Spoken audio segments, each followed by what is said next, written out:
Hi there, good morning. My name is Mason Allen. I lead the growth team at Reality Defender, and we are a 35-person startup based out of New York City that's focused on deepfake detection. I appreciate all y'all coming in on the last day of a busy conference and a great show, so thank you for making the time. Today's presentation, I'm going to talk a lot about what are deepfakes, why do they exist today. I assume many of you already understand this as a problem, but I want to get to the basis of how we see them affecting the media landscape.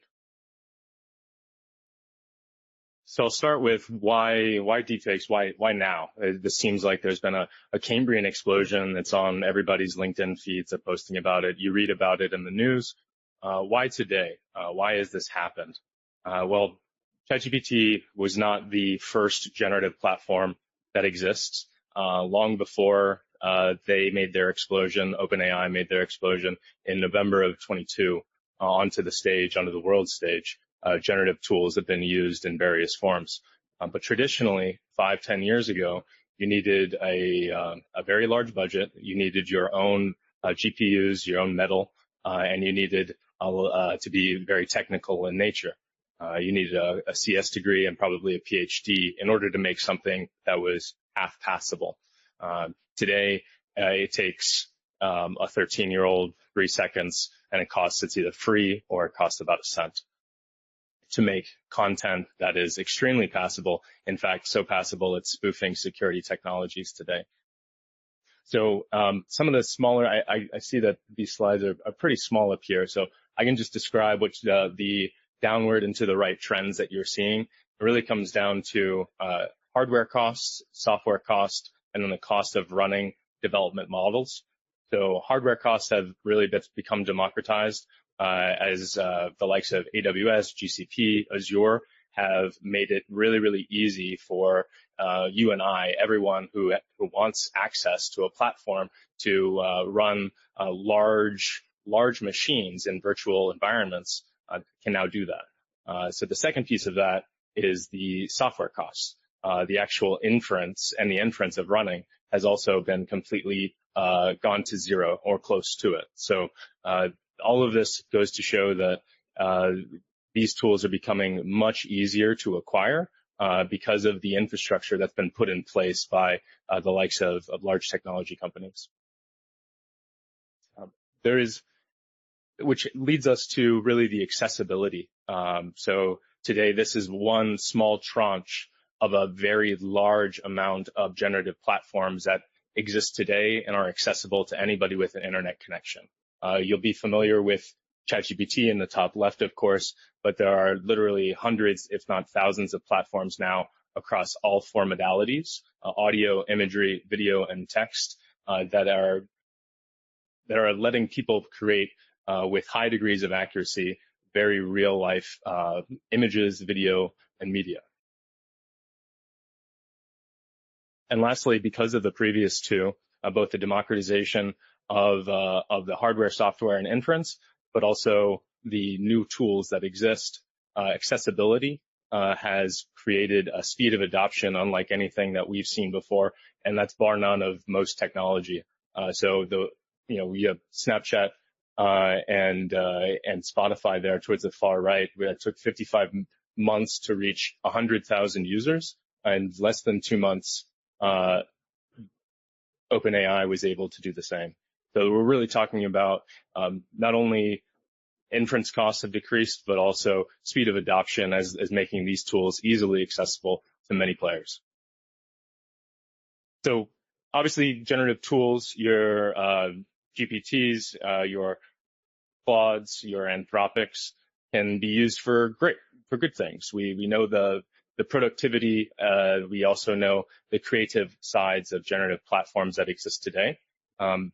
So we're looking at GitHub Copilot. We've all used tools like this to either increase our productivity at work, or OpenAI and ChatGPT, or the likes of Claude, to increase our productivity at home. Whether it be planning a trip or creating a funny meme, these tools can be used for good. We've all laughed at the likes of Harry Potter in Italy and the generative platforms that are existing for our pleasure today. But today, we're here to talk mostly about why generative tools are leading to disinformation and the spread of that disinformation, and how because these tools make it easier to use, creation of deepfakes, it's also making them much harder to detect. And that's across all four modalities. As we think about, we're all familiar today with the likes of either the Taylor Swift deepfakes on X or the Joe Biden audio deepfakes that happened earlier this year in New Hampshire. One of the original deepfakes at the start of the Ukraine conflict was of Zelensky saying that he would actually cede to the Russians. And lastly, text, we're starting to see a lot of major attacks and really just a spread of disinformation through scalable ways via large language models. So let's talk about just how deepfakes are causing harm today. And really that starts at the personal level. You'll read stories about how non-consensual deepfake pornography is ravishing communities. And there have been instances across the world, not just here in the United States, of a deepfake that's using a face swap, which is essentially a very fundamental and easy to use technology that does exactly what it says. It swaps a face with a person and puts a non-consenting person into a very poor or bad environment, and it's causing issues throughout the country as those spread around communities. There's also the ransomware attacks that are happening, or ransom attacks, excuse me, that are happening with AI-generated audio files, where a family member is called and they believe it's their mother, son, brother, daughter on the other end of the line, and they're asking that something terrible has happened to them and they need to have a recourse or someone to send them money. This is happening at scale today, and we're already seeing these types of technologies in the fraud aspect begin to spoof biometric systems from an audio perspective. Deepfakes are, as we move it up to much broader than just the you and me's of the world, they're also beginning to cause real harm in elections. We saw a Slovakian election last year that was influenced by a deepfake audio campaign, and this is beginning to ravish elections as they come. So here in the United States, where we have an election this year, the EU has an election this summer. This is becoming a problem, and we're currently working with government organizations around the world to help them spot disinformation, that's driven by deepfakes today. And actually, just to add one point around deepfakes and elections, what we're seeing happening in the likes of Taiwan and other spots in the world is that it wouldn't be, or the largest deepfakes or most promiscuous deepfakes are not the ones that are being propagated against the lead actor. So in our case, Trump or a Biden, they're happening much more at the local level, where there's less information known about local candidates. It's happening in social channels, on local Facebook groups, where disinformation is much more easy to spread, and there's less of an eye from a national perspective to stop it. So as we look to how to protect and how to help individuals identify what deepfakes are as they relate to elections in this coming year, we're looking at smaller communities first. We're looking at the state and local level, who might not have the resources that are necessary to identify deepfakes and perhaps sway a local election that can lead to a broader turn nationally. And as you can imagine, the legislation on this is coming, but it's quite slow. Legislation, as in all cases, seems to lag years behind technology. We'd like to see this improve, and actually, my CEO, Ben Coleman, testified in front of the Senate committee yesterday on the problems of deepfakes and why they exist today and how we could potentially solve for them. You're beginning to see states at the local level pass laws that criminalize the use of deepfakes in the existence of non-consensual pornography. I think that's fantastic. We're behind that 100%. In the UK, they did the same. I believe they passed the law 2 days ago. So we know that this is on the minds of legislators today, but we hope to help them spur legislation through the government as quickly as possible to help you and me, to help the end consumer stay knowledgeable about this, because at the end of the day, the onus shouldn't be on us as consumers to be able to have to discern whether or not there is a deepfaked image in my daily news feed. We're inundated left, right, and center all day long. The last thing that we need to do is break out the microscope and look at a given image and have to discern for ourselves whether or not something is AI generated or not.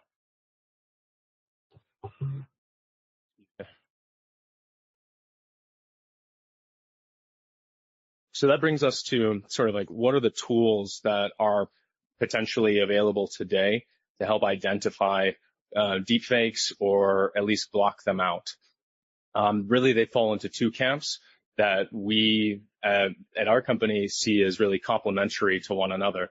One is provenance, helping to understand exactly where a given image, audio file, video, or text stream came from.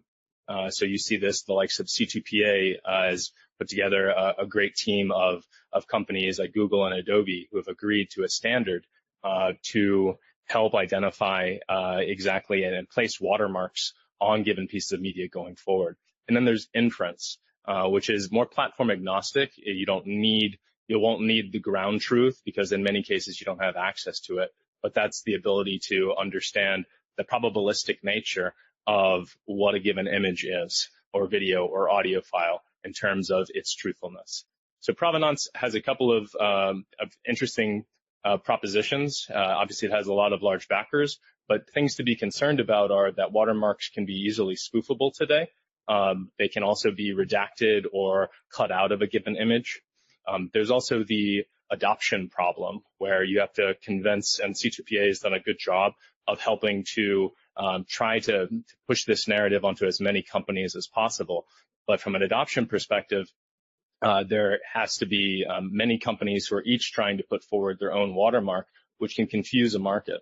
And the last piece of that is really educating consumers like you and me that to look for a given watermark and to not trust anything that doesn't have a given watermark is one way of helping to say that this is indeed a problem, and you should be aware by looking out for watermarks that exist. Now, that's a lot for us to do as consumers. That's a lot of adoption that needs to happen at the OEM level. So we're coming at it from an inference side. Provenance is so great and will come a long way. But from the inference side, we're looking at much more of a forensic approach. We're looking at pixel level variants of an image and video. And we're also looking at the spectrogram of audio files to help discern whether or not something is AI generated or manipulated based off of models that have been trained to identify them. Just perhaps some of these videos that I'm about to share are known to you, but I just want to give a taste for what is really the hyper-realistic tendencies that we're seeing today. This is the media that's out in the world. Not to say that some of this can be used for evil, others of it can be used for creativity. Doc, she didn't even look Get at the it. audio and More serious effect. than I thought. Apparently your mother is amorously infatuated with you instead of your father. Obviously, this is Back to the Future, but this is actually a face swap. So that is not Christopher Lloyd, that is Robert Downey Jr., and that is not Michael J. Fox, that is Tom Holland. So just to say that while those actors look somewhat similar, they are in fact a face swap, and they're, from our view, from our vantage point, it is done seamlessly. So as you can imagine, the negative implications of that when it's happening, that's a face swap from a creative angle. Today, that's also what's happening to communities where a face swap is used to deepfake somebody into a non-consensual problem. This is me without a mustache. Please don't hold it against me. Hi, it's Mason. I have some bad news. Our IT systems have been hacked. The hackers have access to all company emails and texts between employees and our partner organizations. I'm concerned about exposure of our IP and reputational risks if any of our employees' personal texts are leaked. The hackers are asking for a payment of $5 million by 5 p.m. today. They'll send wire instructions to you and me by email. I authorize my team to make this payment right away and hope you will do the same. Thank you. So while that's pretty similar to my voice, that took me about 3 seconds to make and it cost me nothing. We saw 3 weeks ago this happen in Hong Kong, this exact similar use case, except where $25 million was taken or transferred by a CFO into somebody who requested an invoice because that person was spoofing the CEO of the company. So not to say that this has much to do with broadcast, but it does indicate the level of accuracy that exists today from a fraud perspective. So as we think about in a political realm where audio is being used outside of video, perhaps it's an audio campaign or an audio leak of somebody's speech. Now we are able to discern with a high degree of accuracy that something is AI generated, but it's something for everyone to be concerned about, as it is now possible to create a very pitch perfect replication of individuals' voices. So it's not just public speakers or people who are famous or in politics. Anybody can create an audio file with 10 to 15 seconds of someone's voice. Your voicemail, something that you leave behind, of social media posts can be used. Images were one of the first deepfakes as it relates to face swaps. But now we have hyper-realistic AI-generated faces as well. So as we think about both of these faces look like normal individuals. They are in fact GAN images, so it stands for General Adversarial Network, and is a method by which this media can be created. The dog in the middle is a mid-journey image, so the fusion-based technology. So just to emphasize the realism that is created today, as we think about the social networks that haven't done enough to stop, say, fake accounts being created and fake media being passed through those accounts to spread disinformation. And lastly, text. I know that's really hard to read, but it's obviously this is a simple one that everybody understands because of the likes of GPT that we've all used today. So where we're seeing text being used at scale is really around, and I'll get to this in a minute, is phishing and smishing campaigns, where while this is a funny blurb that someone on my team put together, they can be used for attacks at scale, from phishing to when something used to be customized or needed to be customized in a one-off availability. Today, it's needing nothing but scale. So we see a lot of this happening as it relates to enterprise security. So let's talk quickly about what today's deepfake coverage looks like. And this is, what is the ad hoc methodology when broadcasters, let's start with them, need to discern real from fake. Today, deepfake is posted online. It's shared incredibly quickly. You think about the likes of the Taylor Swift deepfakes on X a couple of months ago now. Then a media team or a social news gathering team begins to look at some research, begins to do research. Let's understand where this came from. Then we're going to report on that hours later. This is 13 plus hours later, where a narrative has already been established, and really a counterparty, whether that be a broadcast network or call it an enterprise communications team who's concerned about their brand reputation. They're already having to fight the narratives that exist today. So this is terrifying. Here's how it works. And we swear that this is a deepfake, but the damage has really already been done, whether it's a public figure or an enterprise's CEO. And then, perhaps there's further clarification down the line.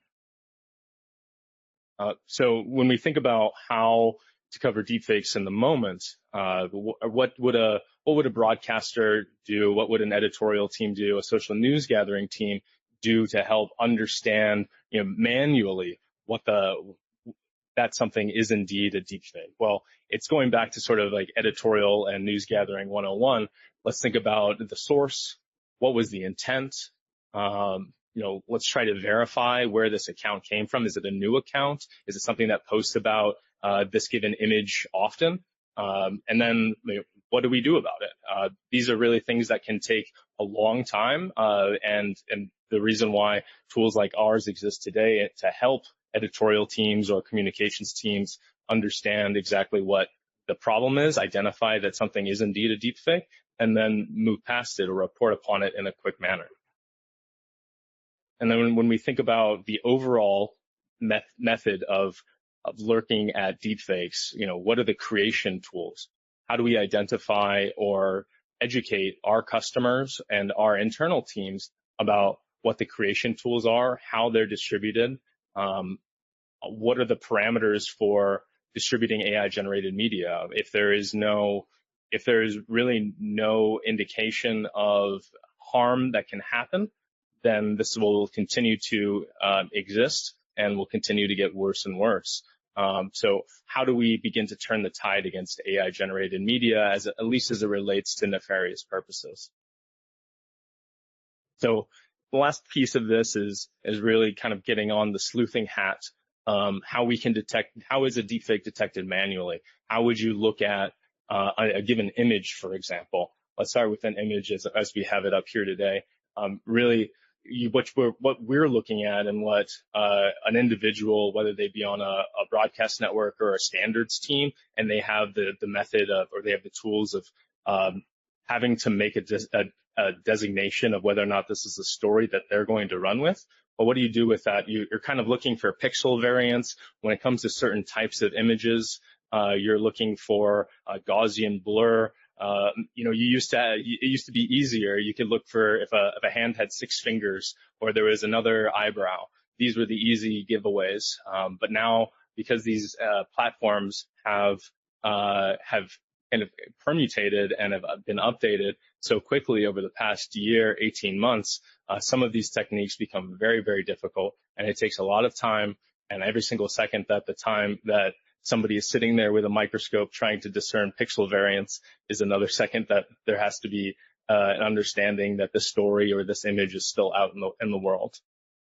When we think about videos, of course, Sora really shocked the world a couple of weeks ago from OpenAI and with their realistic videos that they presented. But when you take a microscope to them or you look at them with any type of candor, you can see that there might be some temporal inconsistencies. The person in the background is there 1 second, they're not the next. Feet might not touch the ground. There's just some strangeness to it, doesn't feel right. As humans, one of our best features is intuition. When something just doesn't feel right, that's where we begin to tip off and say there's something odd here. And then with audio specifically, we think about unnatural pauses. Sometimes there's a little bit of monotony to them, but those are quickly getting explained away with iterations. So how do we think about doing deepfake detection? So as I said at the beginning of this presentation, I'm part of a 35-person team, most of which is data engineers, PhDs, postdocs. We are data and research heavy, and we use some of our team has written the book on deepfake detection. First step is staying as a part of research and understanding what are the leading edges of generative tools that are coming out today. What's going to change? What's on the forefront of the new tools that exist today, or the new capabilities? Diffusion imagery and diffusion as a technique only came about 4 or 5 years ago. And so how can we stay robust against that? Well, we keep our nose in research, and they send people like me to talk to you about this. But when we think about how to look at discerning real from fake as it relates to images, we take a multi-model approach. which means that we haven't trained just one model. We've trained actually four models to identify real from fake. And what we're doing at a very fast iteration and is exactly what I described a minute ago. We've trained a model to look for that Gaussian blur, to identify that extra finger or that extra eyebrow. The pixel level variance that exists today is something that our models pick up. One of our four models would pick up and report upon with a probabilistic confidence. So this is something that we would run inference on and provide a score back within seconds to help ease that pain of understanding what exactly we're seeing. As I mentioned before, we use state-of-the-art detection methodologies. When it comes to video, one of the tools that we've learned from our customers is where we used to provide just a top-level score. You would submit a video, and it would say, manipulation detected by this model. Well, that wasn't enough. And so from our customers today, they want to know exactly where, when, and potentially how this information is a deepfake, or this given piece of media is a deepfake. So within video, we've added and technologies like ours have added a scrubber effect at the bottom to identify exactly where within a given video there is manipulation. You'll notice that there's a bounding box around Morgan Freeman's face there, and that's on purpose. What we're doing here is we're actually detecting faces first, and we're running inference on the facial level. We want to be really, really good at being able to detect faces. So starting with a limited variability around a face makes our models that much more accurate.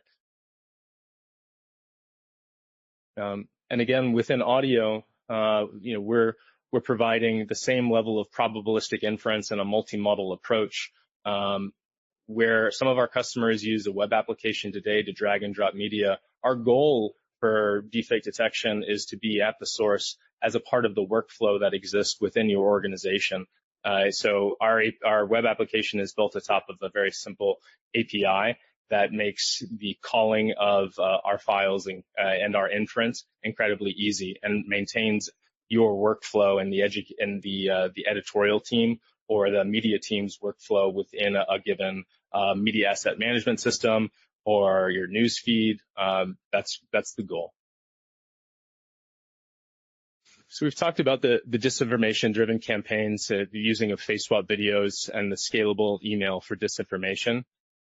We've also talked about really the voice fraud and the potential for disinformation and how easy it is to take a text-to-speech model and make somebody say whatever they want, whatever they would want, whether that's opening an account at a new bank using your voice, whether that's adding or logging into your account to try to move money around or change passwords. We're seeing social engineering take a massive swing using generative tools like ours. And lastly, the large phishing and smishing attacks that are now active and now happening in real time and at scale with large language models. One of the questions that we see all the time is, well, how do you maintain robustness against that bleeding edge? There are tools that are existing, and what is your performance? So we have accuracy, precision, and recall in the high 90s. But again, our goal is to always be updating our models, and we do so on a monthly basis to maintain that bleeding edge of robustness. Our co-founders are incredibly knowledgeable in the cybersecurity space. We have a team that's been focused on this for about 25 years. And, we've been in some recent news, and I know I rested those last couple of slides. I want to be conscious of your time, but I'd be happy to stick around and answer any questions and speak to you individually about this growing concern and this problem. Thank you so much.